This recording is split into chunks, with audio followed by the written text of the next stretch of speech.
Titties and beer. Titties and beer. Big old titties and beer. Titties and beer. I thank God Almighty for titties and beer. Fat titties and beer. Last pint is right here Yes, it's right here. with a new way about beer. New way about beer. There's two things Greg likes, and that's new way and beer. New way podcast and beer. But be careful, you'll hear How careful you'll hear. swear words so crystal clear. So crystal clear. Oh God, don't listen if you're not old enough to hear. What? I guess I was going about 65 tops. 7 miles an hour. And normally when I stop people, they pull onto the shoulder. Good day.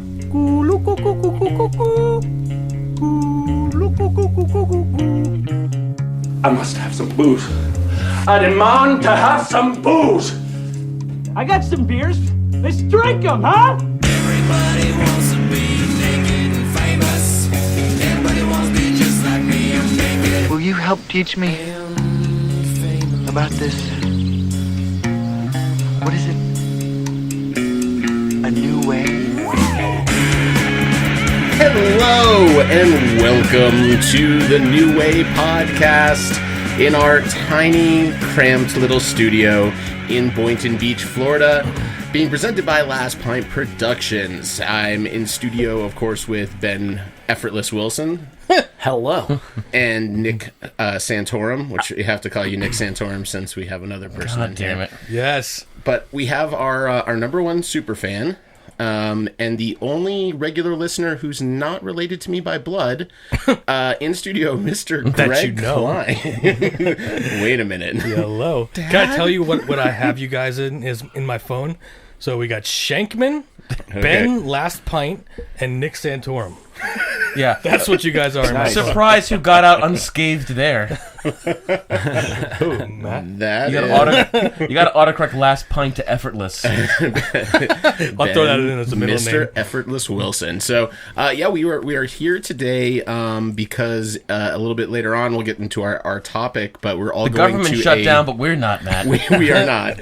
We are going to a beer fest today in Trench just down the road, Trench Day at Due South, which is literally stumbling distance from Nick's apartment. It's going to be lit, fam.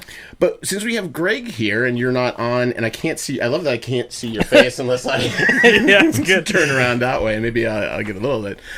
Since you are here, Greg, and we don't get to have you in studio very often, what was a pop culture year like for you in 2017? Any things you liked, movie or TV or music wise, that you want to share with the audience? Well, I made 2017 about not doing anything enjoyable whatsoever.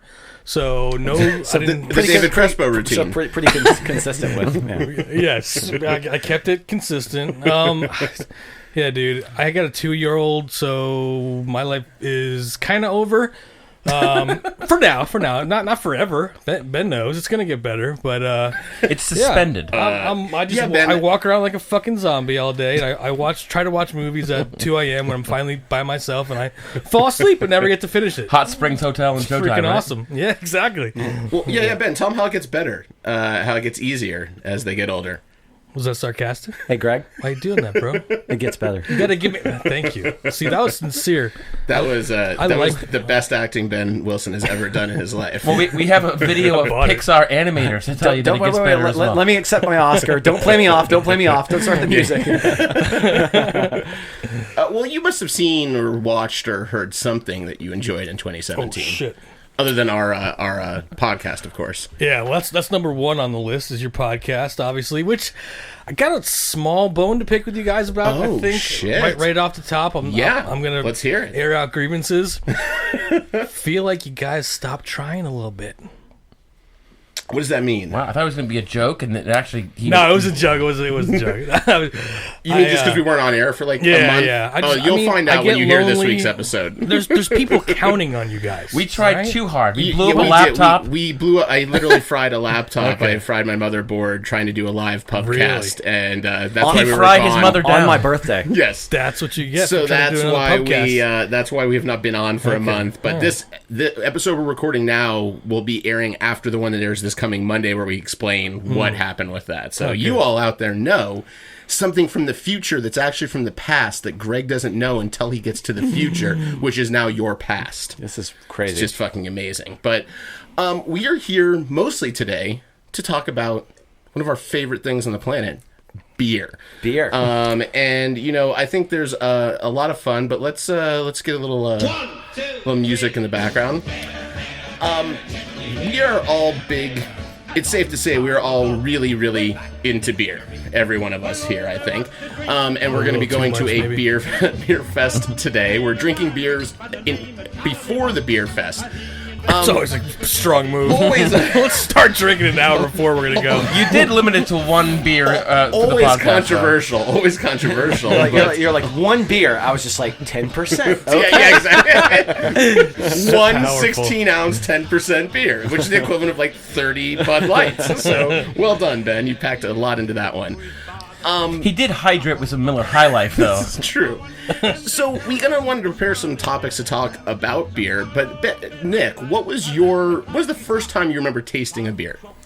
Oh wow, the first ever. First sip. Well, I remember my grandfather giving me a nip of whiskey and telling me and terrifying me by saying it'll put hair on my chest. I would cry and run away. Clearly it worked.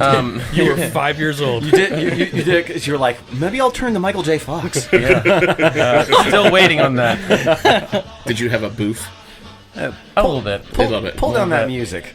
You don't like this music? You done? It's a little intense. I don't know if I really remember my first beer. I remember not liking it at first. And getting into it probably because of Ben in college. I mean, most likely, I was introduced to things that weren't, Natty Light, the finer things, the Big else? Daddy's top shelf beers. What other things did Ben Wilson introduce you to for the first time in college? Moonshine, Jägermeister. Butt sex. Yep, that's what I was gonna say. Wow. I mean, Greg introduced me That's to where we're butt gonna sex, go. so I thought it was fitting that we talk about it. Violently introduced you is one way to put it. No, it was very gentle. Yeah, it was a fine. It was like the Brawny commercial. Yeah. I mean, it was wonderful. It's a lumberjack I think situation. via proxy for Luke as well. I think you were introduced to mass and male nudity. No, you introduced me to male nudity. I was on first the time I had public male nudity in my life. I was on the through Ben varsity Wilson. baseball team in high school, you guys, so it wasn't my first dick. All right, I earned a letter. A scarlet zero errors. Damn in your straight. senior year. 0 errors at second base, which is also as far as I got with a girl in high school. There we go. What about you, Greg? When was your first manly It's beer? a similar story that Nick just said. My dad used to give me sips of beer at dinner and shit. There's nothing really super, nothing that stands out really, actually, until I started drinking heavily when I was 16 years old and never stopped. There you go. And here we are. It's a similar situation for you, Ben? Well, my dad gave me a sip of Budweiser when I was 5. And taste that delicious nectar. Heavy. And set you down a path forever. I thought it was disgusting, Yep. but I told my dad that I liked it just because I wanted to seem cool. I was just like, yeah, it's good. And he was just like, okay, whatever. Dad, peer pressure. Do you have anything with more floral notes? The first It's real... a bit Is watery. there any civil society advice like that? I'd say the first real beer I had was actually in Iceland when I was 17, and I had a harp. Oh, Damn. nice. Reykjavik. I was in Wow. Reykjavik. I was in downtown He was Reykjavik. on the street say that, busking, playing harp, begging people for beer. Yeah, I'm not gonna lie. I had a hard time with beer up until I was like in college. I think I hated it. I pretended like I liked it, and I forced it down my throat to hang out with the cool kids. Yeah. But I Well, it's hated easy. beer It's easier to forever. get. You know, did you guys have senior week when you're graduating high school? When you go to the beach, or you do like a little weekend Like a trip with your skip friends? day. Yeah, but I had senior week Yeah, we for had like 3 skip day. years. Okay, so you know what I'm talking about then. Yeah. It's an institution on the East Coast. You go to Ocean City, Maryland for a weekend, and everyone in your graduating class was there. You get your own hotel room. Yeah. And I remember me and Adam Storch. You guys said that Storchy. Scott Storch's Sam brother. Tillman. Yeah. And we No one gets that. I don't know get what that was. We'll look it up later. Google it. We stayed at a hotel called the Barefoot Mailman, and whenever we got a knock on the door, because we were drinking, It was the a whole time- barefoot mailman? Well, I would run into the bathtub and hide because we were only supposed to have 3 people in the hotel, and we were paid like $30 a night. It was not the most. But my point is, the only thing we could get was really cheap beer, and like Mike's Hard Lemonade. Ugh. We couldn't get all the cool kids. All the cool kids had Jack Daniels, and they were making making their own concoctions in their upscale hotel rooms. Yeah, and we had Natural Light and Strongbow cider. See, the first time I ever tasted beer, because I remember we were talking about this once, Ben, that sometimes I'll have a beer and I'll get this kind of like flash memory of the first time I tasted. I think it was probably like a Coors or something, but it was that hoppy taste, and it was like a very like I really remember that flavor of. I mean, Coors tastes like shit to me now, but back then when your palate has never had it, I was like, oh my god, this is like it's amazing. What is that? Smoky and the Bandit? That was Coors.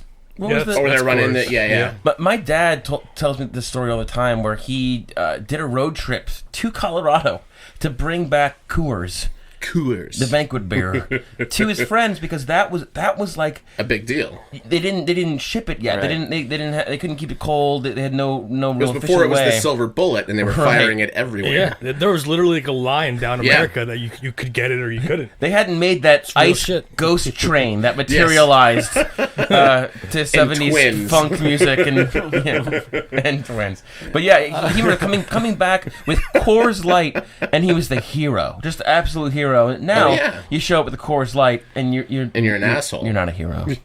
You're Mike Northrup. And then you go to the pit of misery. Dilly. Oh God, no! How dare you bring that into this podcast? What the fuck is Dilly on Beer Day? I don't know what it is. Beer. It's a stupid fucking Budweiser commercial. So the guy's like dilly, and he brings them the beer, and then they make fun of the guy that's got good taste, because that's Budweiser's thing. Is they're like, we're gonna buy up all the good breweries, and then we're gonna make fun of everyone that buys good beer like they're assholes. Wow. They bought Golden Road in LA. I take offense to that statement. I think our beer is wonderful and much better than that bougie Budweiser that they have out there. Well, I mean, in Baltimore, you guys know that National Bohemian is almost like a identity thing for Baltimoreans, along with the flag. You made me do the Natty Boh, and it was not enjoyable. It's a Budweiser. It's a worse Budweiser that used to be brewed in Baltimore, and the mascot looks like the bastard son of the Pringles man with only one eye. And what is this beer called? It's Natty Boh. Well, National Bohemian, but the locals call it Natty Boh. Oh. Natty Boh. Yo, toss me a can of Natty Boh. The only thing that's accurate is that the icon that you're talking about, the label or whatever, it looks like the Pringles guy, but he's got his eyes closed, because that's the face you make when you. One eye. Oh, I just thought it was like you make that face and you drink, and you're like, like squint the one eyeball. Well, there's a like gentrified brand new luxury apartments in what is now known as Brewers Hill, which is where they used to make it. Now it's made in Wisconsin. They still make it, but not in Baltimore.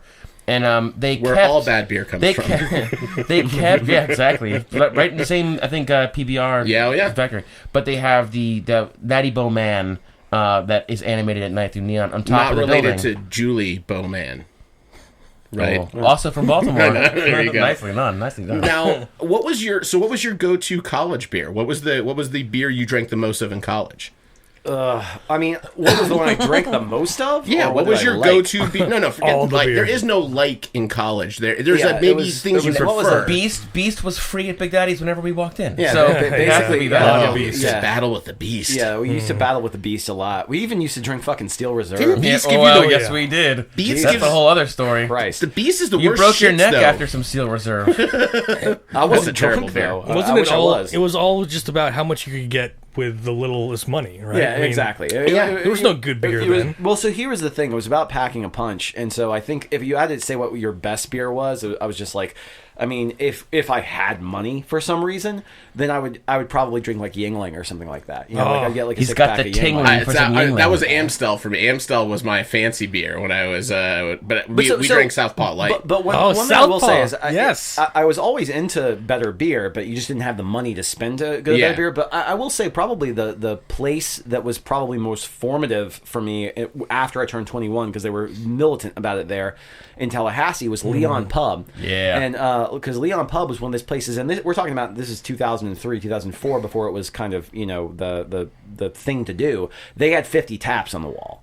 And so they had beer. They had like fucking Tusker. They had Dogfish. We also went to school a little later then, because that didn't exist when I was in college. Well, the thing is, Leon Pub opened in '98. Where was that? I don't remember that. It's off the beaten path. That's the problem. That's the thing. It's got like a couple of old arcade games and a few tables and 50 taps on the wall. The place is fucking awesome, and you can smoke inside. Well, see, not only is it more expensive for the beer, it's not on the Tennessee Strip, so you really have to go out of your way to get there, and then you're paying more for premium beer. So as a college destination, that was a so that dive bar was a special occasion. But I still remember, like, my senior year when I was working a lot and I had a little bit of extra money. I started going to Leon Pub a lot more effortlessly, and it was just like trying pretty much everything on the wall. It was the first time I ever had, and I still remember this. Also, it was the first time I ever had like a wild ale that was sour. I had there. I know you don't like sours.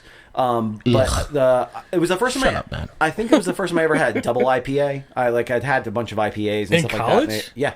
Really? There was that existed? Good for you. Oh, so early. I love it. Ben means he pounded an IPA with his left hand, and then he pounded another IPA with his right hand in under 2 minutes. That's not that far off. But anyways, it still exists. Leon Pub is still a place. It's really awesome in Tallahassee. If any of our listeners ever find themselves in Tallahassee, Florida, so me, Leon Pub, Leon Pub, right here, pretty much the place to go. We went to our how bachelor come we party. didn't go there for Luke's wedding? Well, we did. We did go. We did the day before for the bachelor party, and someone bought a like $50 beer. We're showing up. I forgot who it was, but someone, and the people at the bar were like, were speechless. $50 beer. It wasn't. It was. It was close to that. It was. It wasn't Shannon. It was the other dude. Let me have a taste of it. It was a raisiny. You wouldn't have liked it, but it was like $50. Did they open it with bottle. a sword? Yeah. No, it's a sword. Booze. I demand to have some booze. That's right. Anyways, it was ahead of its time. So that I think once I started getting in, and that's when I actually started getting into wine and beer a little bit more, like actually being a more discerning drinker. Experimenting. Was right around that kind of senior year when I started going to Leon Pub. And that's actually when I started swearing off of the really cheap shit. Like I'm not against pounding a few Coors Lights if I'm on the golf course or something. No, I'll drink Coors Light on the joking. golf course. I've never seen you turn down a beer. Yeah, that's just silly. Ben introduced me, and I remember that time frame because I specifically remember this in Big Daddy's, which was famous for having events where you get in and beer is free until someone goes to the bathroom or leaves. Beat the clock. Or leaves. And, you'd yell and scream at the person who finally had to relieve themselves and was in physical Always pain. a girl. Always a girl. But she was hot. It was It okay. was like drink or drown nights. right. So it was this cheap free beer was kind of Rob's the crux of that model, and it worked beautifully, and I'm grateful for that every day of my life. But you showed me one beer that stuck with me, and it was the first like quote unquote top shelf beer I had ever had or been introduced to. And this must have been the time where you were getting into that. You know what I'm going to say? You're going to talk about some courage? I sure am. John Courage. John Courage. From the UK. It was brewed in Newcastle, and they don't make it anymore. And it's like the British Luke Cage, right? Exactly. Exactly. Yeah, John. It was like a amber. It was like a red ale. And his girlfriend Thandy Jones. And it was like 7%. I mean, or something like that. It was a good beer. Scatman Jones. Shit, I took that one off the board.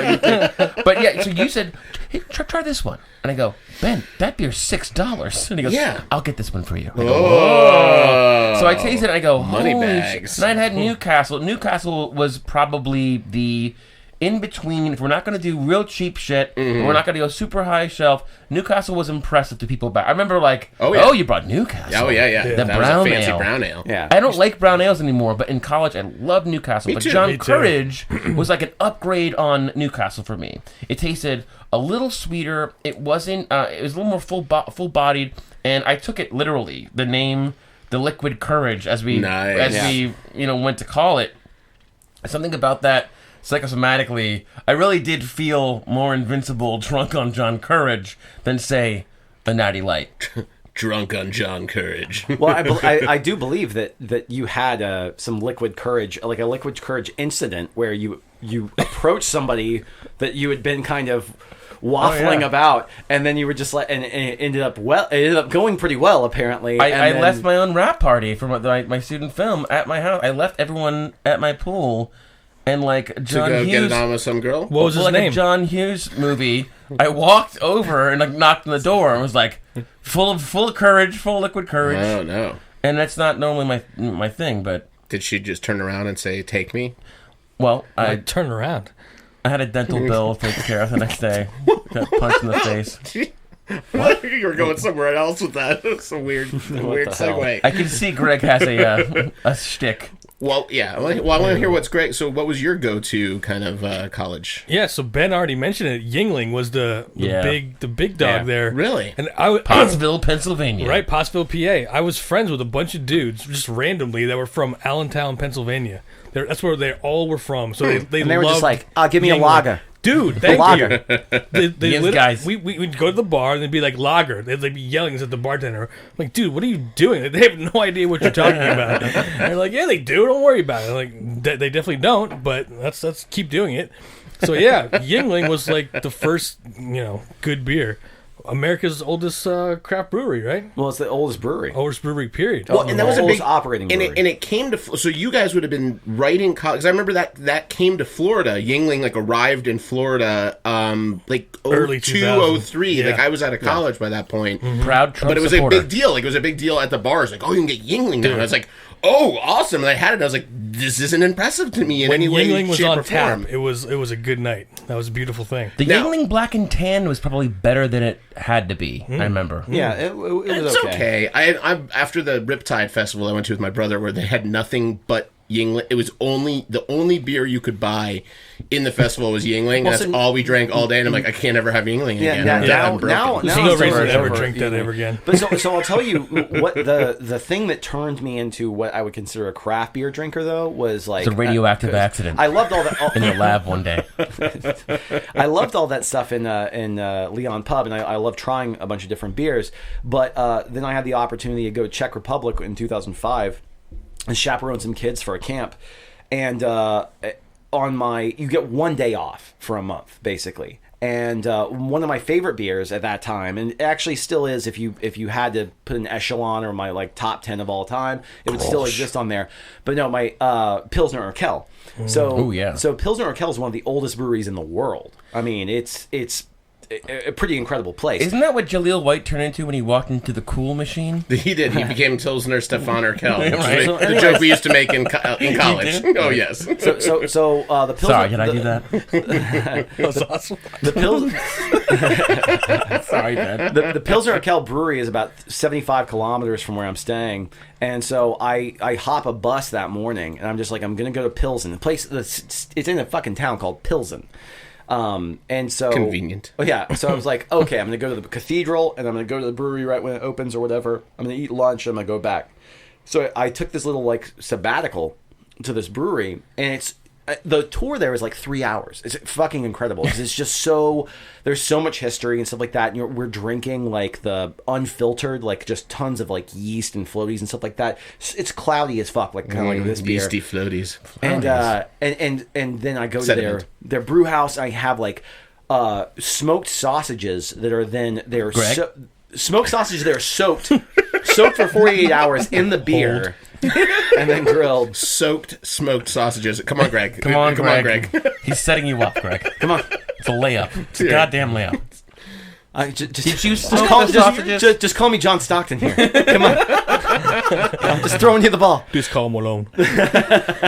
Duncan. But anyways, no, it was such an incredible experience, and it was fun because I met some Americans, so I ended up palling around with them for a little bit, and we went and had a beer afterwards, at like a bar. But I was just like, it was so incredible just right there at the source. It was so fresh, and especially the unfiltered shit. I was just like, this is like next level. Like this is like wine tasting basically. It's like it's so good. And wine tasting but with an IV that was directly linked into his bloodstream. As soon as I came back, and as soon as I was back in Chattanooga, that was like I was only from then on, it was like I was hardcore You're a into like changed man. really, really good beers, IPAs, that type of thing. I was trying to seek out the next best thing. Yeah. I feel like there's always that shift. Yeah, well, and the two people responsible for my shift finally like actually kicking in was Greg and Ben, because I tried in college like a little bit. We do like Urkel, like we did that was a big one. We did like Newcastle, which wasn't amazing. I had like a really good beer when I was in France in high school called Adelscott, but I never stuck. I just eventually I go back. You. Exactly. Eventually I just go back to fucking Southpaw Light and just sit and drink Southpaw Light and Miller Light and all this shit. And then it was O'Connor's and Ugly Mug, oddly enough, for the first two to get really good craft beer selections. And the two beers that turned the corner for me were Bell's Oberon at O'Connor's and Rastafari, which was one of the ones that Greg and I bonded over at Ugly Mug. Rastafari is southern. That's not southern tier. That's Boulevard. No, I think it's that's not Southern Tier. It's shit. I can't remember. I know what you're talking about. But it was a really good rye PA, which I'm like, oh, this is like I like this shit. This is good stuff. And then we would start going out, and eventually it was like I don't want to have like the shitty beer. I want to have like especially Bell's. Like, when they got rid of Bell's at O'Connor's, I stopped going to O'Connor's. Right. Yeah. It's like Oberon was my turning point too. Oh, so good. I don't know if that's good anymore. I mean, like, was it ever good? Bell's is always good. Two Hearted is way Bell's. better, but but Oberon specifically. Oberon's a good beer. I'm not sure about that. Well, but I also had like a second turning point too, which is when I got like nasty into beer, like into your trait where you became like a crack habit. Yeah, you wake up in a pool of your own body fluids. Well, no. So Slated tonight. I did a beer it forward. This is the cast that Ben's been prepping for his entire life. No, seriously. So I did a beer it forward online on this message board. Is that with your Grindr friends? Well, yeah. He goes on his Grindr dates to. What does Grindr stand for again? Is it an acronym? You know that Grindr is an actual app, right? It's a gay dating app. It's a gay Tinder. That's what I mean. That's what I'm saying. But you call your beer trading people because grinders. it's like he's on dates with them. Yes, and it's two men having a date on a date. So we call them Grindr dates. So it is a direct reference. Yes, it's a direct reference to Grindr. No, it was okay. Because I sat in on one of these in Tampa, and it's awkward, man. It is every weird first internet date you've ever had, but it's just between two men that are only there because they happen to like beer. Why would you do that? But John is a super awesome guy. He was, but it was really weird. It was really weird at first. Well, it was really weird because he was like trying to buy us a bunch of beers. Well, he's like, I get more beers. He's like, so what do you do for a living? Maybe that was your social anxiety, man. He was trying to. By the way, John and Taryn, because I met his wife. I mean, because I've hung out with those guys multiple times. Super nice. They're super great people. It's a weird first meet. No, absolutely, it always is, and that's one thing I've come to learn over the. I'm totally sharing this cast with all the guys on the board, by the way.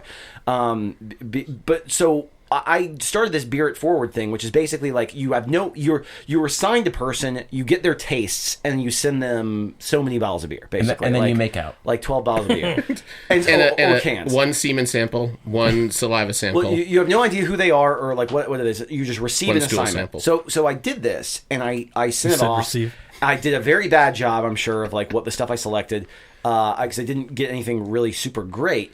But so the box I received, there was an Everett, a Hill Farmstead Everett, which is a porter from Hill Farmstead, which is in Vermont. And that beer is still top 5 for me of all time. It's one of I still remember I poured it and I drank it and I was just like, this is the greatest beer I've ever. It's better than the Rupert Everett? I was. No? Oh, God. No? Too soon for a Rupert Everett show? Yes, too soon. Sorry. Too soon. Cut that part out. The cemetery beer. Jeez, guys. Edit that out in post. Bunch of assholes. I just remember savoring that Cemetery beer. Man? Anyone seen that movie? No? I love Cemetery Man. You do? Yeah. Okay, sorry. Keep going. That's great. But anyways, Man. this Hill Farmstead Everett, which is still probably one of the highest rated porters in America, I was just like, this is next level. Like, this is incredible. So I actually messaged the guy. I found out who sent it to me. I messaged him, and he was just like, yeah, I wasn't going to throw that into like a beer it forward thing, but I had an extra one, and it seemed really good, and I wanted to share it. So I was like, that's amazing. The true spirit of beer it forward. So then I was just like, okay, I gotta up my game here. I gotta really acclimate myself locally. What do people want around here? Like, what are people interested in and stuff like that? And so that's when I started getting into like all of the Cigar City stuff and like trying to like get stuff and send out shit that people were actually going to like. A lot of the Berliner Weisses, going to wait in J. Wigfield brewery line for 8 fucking hours or whatever. Anyways. Juice bomb, send me some juice. No, that was, and I'm at Civil today for their can release. There's a guy behind me, and he's like, yeah, I don't ever drink Civil. He goes, I go in when I get cans to trade. That's all I do, and I go and he's like, I have 1 beer in the brewery. 1 or 2 there, and then like, and I just send it.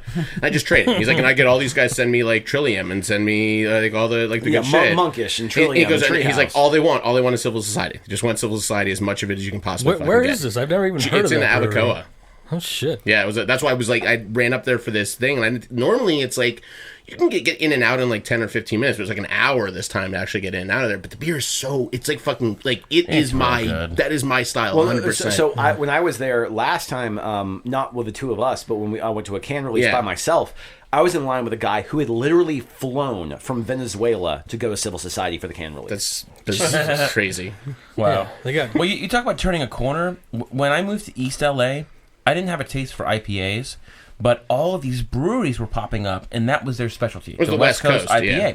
So just purely geographically discovered I really had a taste for this craft beer, specifically IPAs. And that was another turning point. So first, John Courage in college, number 1. Number 2, but it's constantly changing, right? When I first had Civil Society, I had been into craft beer for 6 years, seeking it out. And when I had my first Civil Society beer, that was another switch that went off for me. It really is. It was almost like your turning point with High Life, though, too, even. High Life was amazing. Beer. And High Life was just like a standard. You get it everywhere, at any Publix, at any bar. You take it for ubiquitous. Granted. It's ubiquitous. You take it for granted. But when I first had that, it was so much better than anything that was readily available like that in LA or Baltimore. But Civil is special. Well, and it's cool. Like, I mean, obviously, we're going to kind of get into a little of the pop culture side of this as well. But I want to play a clip here because part of what's fun. I mean, it's nice to have these shared beer experiences from like just a good taste standpoint and stuff. But there's also, of course, the idea that we're getting drunk together. We're experiencing, we're having this thing. And in honor of Greg being in studio today, I pulled a Joe Rogan clip that I thought was really fitting for this from Joe Rogan's podcast, which is a great podcast. But check this one out. And I think that there's a thing about alcohol. It's like you pay for it. Yeah. You definitely pay for it physically, but you there's like an exchange. The thing is to figure out what that exchange is.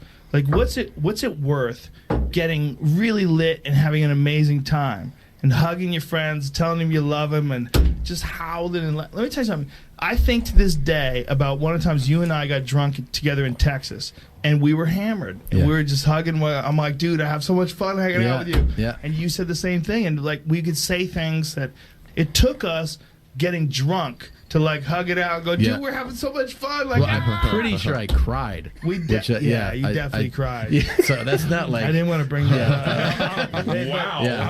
I'm crying right now. Yeah. I really am crying right now. Yeah, because I knew you're a good dude, man, and you were funny as fuck, and I.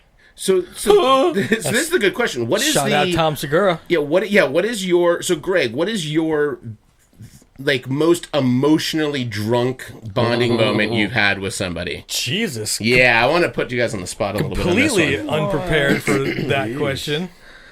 Ugh, that's a good one, Matt. Yeah, I know. I know mine. All right, then go ahead, because I don't. Think about it. We'll come back to you. Right. Don't it's don't Ben worry about Wilson tearing up. again. I'm so full of man, though. that could be misconstrued. Oh man, I hope that's a clean cut. Don't isolate that. Can you just say that one more time? Later. Oh, okay. So Ben, we were outside of the fire pit drinking, and we had a super emotional trip. But like, if you had decided to stay in the band, but you moved to LA, and it broke my heart, and we'll never know. Like we talked about, like we never really know what would have happened with the band if I had stayed in Florida and like stuck it out a little longer. Yep. And like that was probably a 4 a.m. Beth went to bed. People left the house, and we were continuing to go. It's like finish your surplus of beer and just talk about like what would have been, you know, because we had played for 3.5 years in college and toured and we're such good friends, and we had taken such different paths in life, and now we're back. Life is funny. It's cyclical. Yeah. What's your? Do you have one specific one? That was heavy though. It got heavy at times. Oh, that's what happens with it. You go to those places you can't easily go to otherwise. Yeah, I was gonna say it's hard to think of something that's super beer centric. I mean, obviously you've had those nights where something something's revelatory comes up, or you're connecting with somebody after a long time. But the thing I would say is probably most like beer centric. Oh, well. Actually, you know what? It wasn't with me, Ben? I'm going to tell you a funny story about Nick Santacroce. Which I think malt liquor might also play a part in it. But always does. So I recall in 2010 drinking like Sparks after a bunch of beer by a fucking dumpster. in the morning. This story. At 7:30 in the morning. So essentially what happened is we played.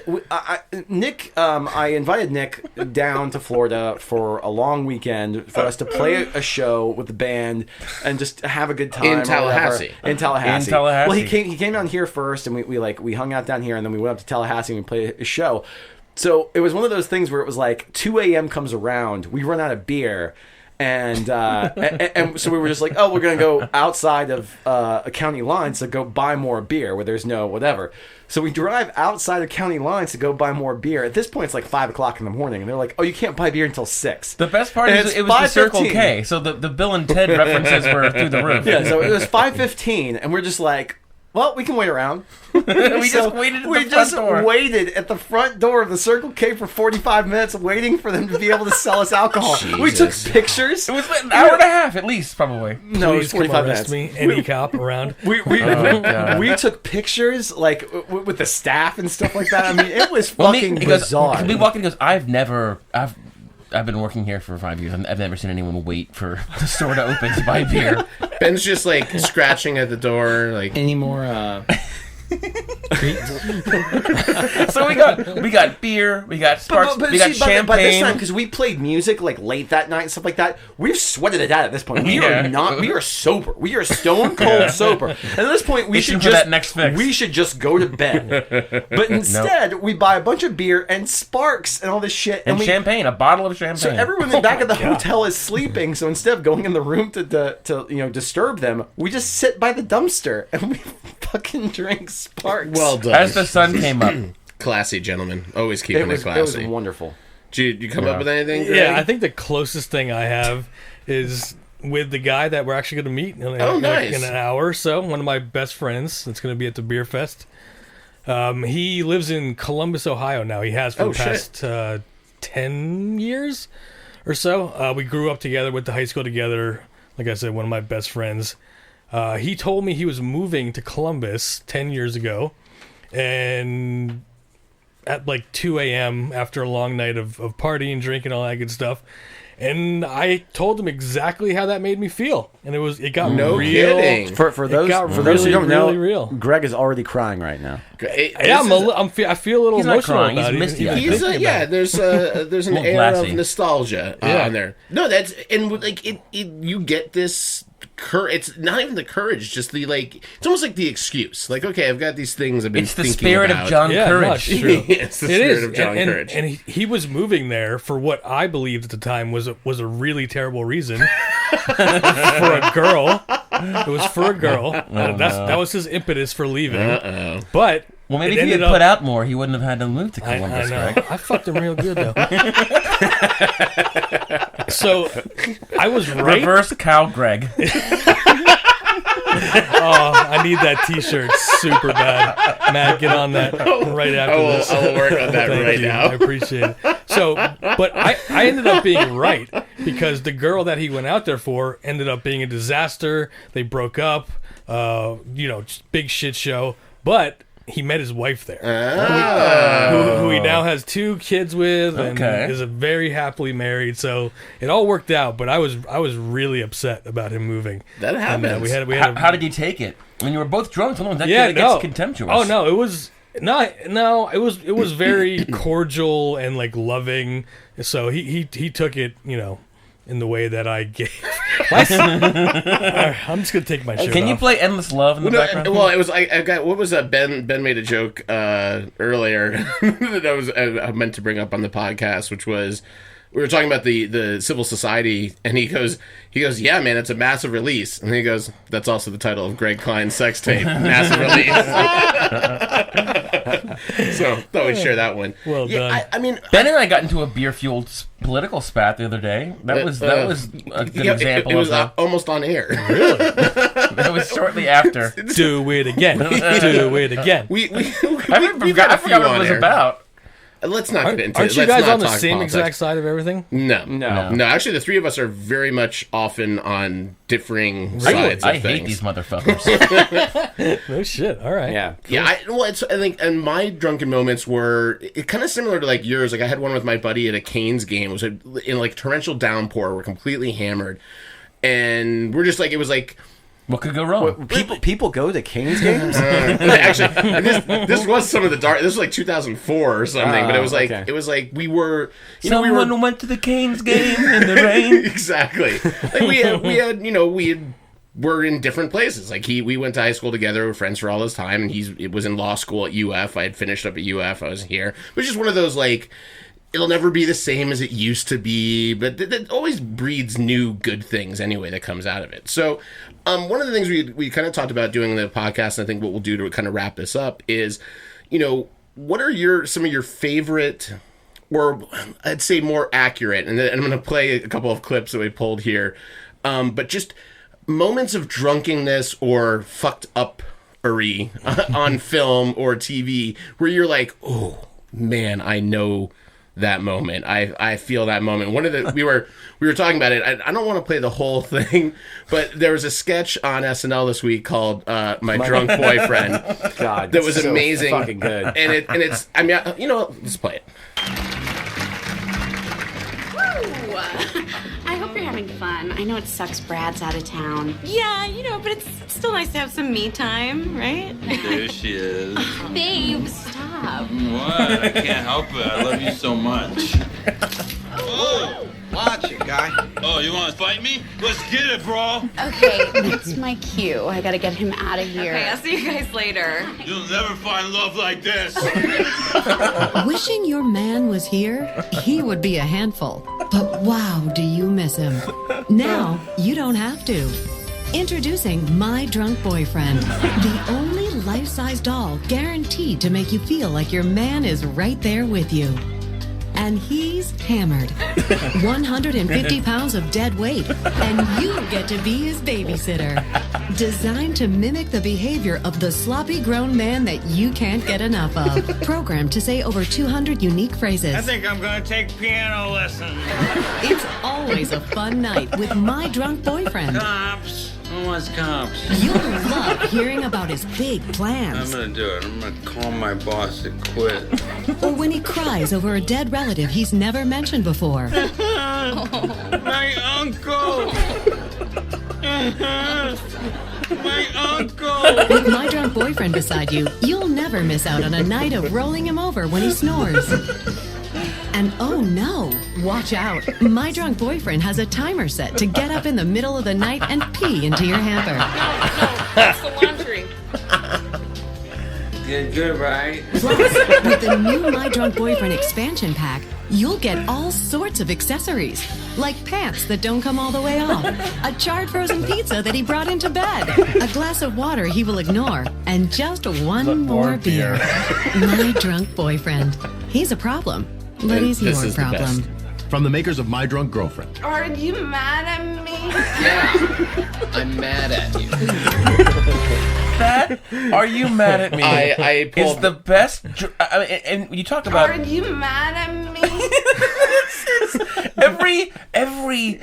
every millisecond of that delivery where her voice cracks, like, it is the perfect playing drunk, really hammered drunk. I may have ever seen in It's pretty popular media. fantastic. I'm not. It's not hyperbole. No, so I couldn't breathe watching that. I was laughing so hard, and I was just like, "That is funny." And my wife looks at me. She goes, "Is it?" It's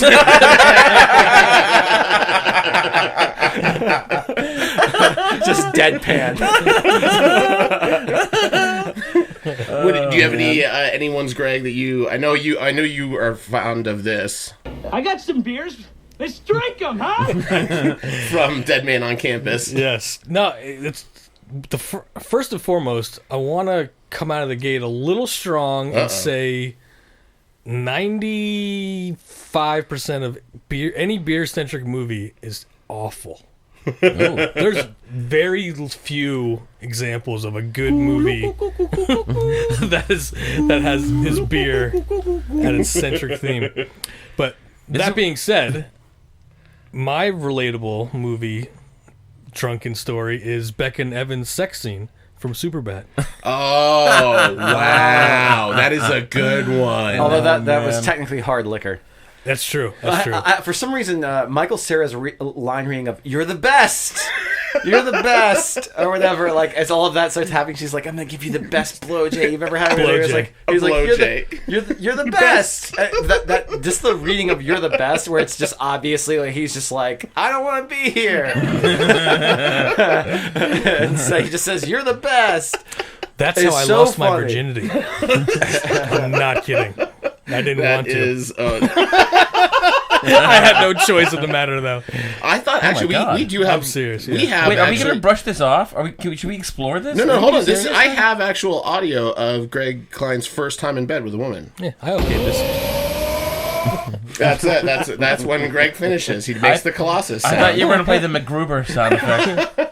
Well, I think there are and I didn't mean to make it have to be completely about beer. It could have just been like messed up, because one of my favorite ones is from a terrible movie otherwise, which is Black Sheep. If you've ever seen Chris Farley but there's a scene where terrible movie. You go fuck yourself, sir. But the scene when the nitrous leaks into the car and he tries to say roads, which is easily my favorite. I can't say that word. Roads.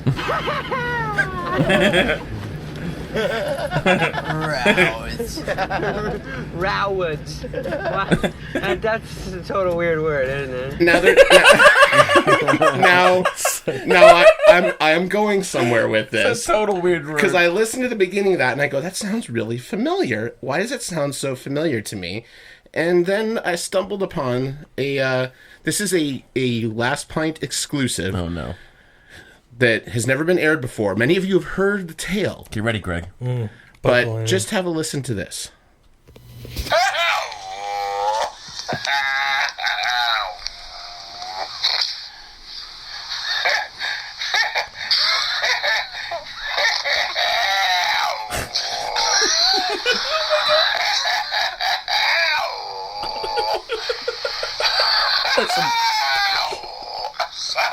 The fuck is that shit?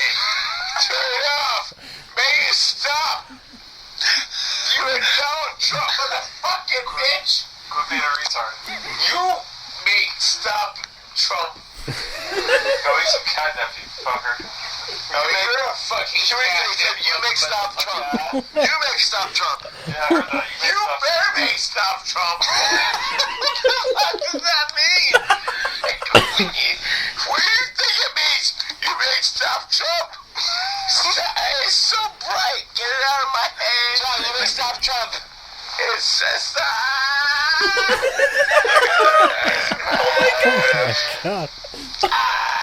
Oh my god. That was my bachelor party in 2011. 2011. That is me shit. on the floor in between a bed and a wall where there was heat coming up because it was cold in Chattanooga, and I had got myself wedged between the wall and the bed. Holy shit. And they started taping me. But that beginning of it, I go, because that sound I'm making is just like...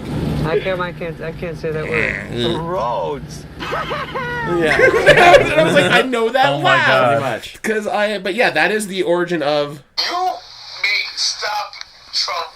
You Make Stop Trump. Oh my god. 2011. He predicted it. I got on. We have no idea what Talk I was about trying. drunken time traveling. Cat food time machine. That was when I went in time.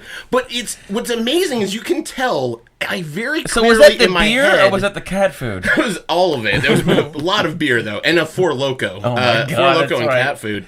But what I love about that is it's one of those amazing drunk things that I clearly was communicating a sentence in my head. Like I was saying like I would appreciate it if you get that camera out of my face, and I'm like, you make stop Trump. That was all I could piece together. That's the amazing thing about being just really, really messed Well, up. our theory though, Greg, is that future Matt went back in time, possessed past Matt, Like Hodor. and tried to warn us. That's very clear. Of the political future on this, the year anniversary And I of was Trump's like, I was inauguration. like, you guys, you've got to be careful. You must stop Donald Trump from becoming president. You I was like, better. You better make stop Trump. Dude, I have dreams like that where it's like almost 9/11 and I'm like, I know what happened already because I'm like, I'm from the future. and I'm not hammered in my dream, but I just can't fucking convince anyone that I know anything, and it's fucking awful. Greenlit. It's like early edition, only no one believes the Saturday Night Lights guy. I'll say, actually, I think it was my favorite movie of 2013, or 2014, excuse me, was Drinking Buddies. It was only a matter of time before you brought up the Olivia vehicle. Wilde? Yeah. Oh, yeah. I do love Olivia Wilde. I love and Johnson. Jason Sudeikis together. Well, they are, aren't they? Yes. Are they still together? Yeah. Yeah.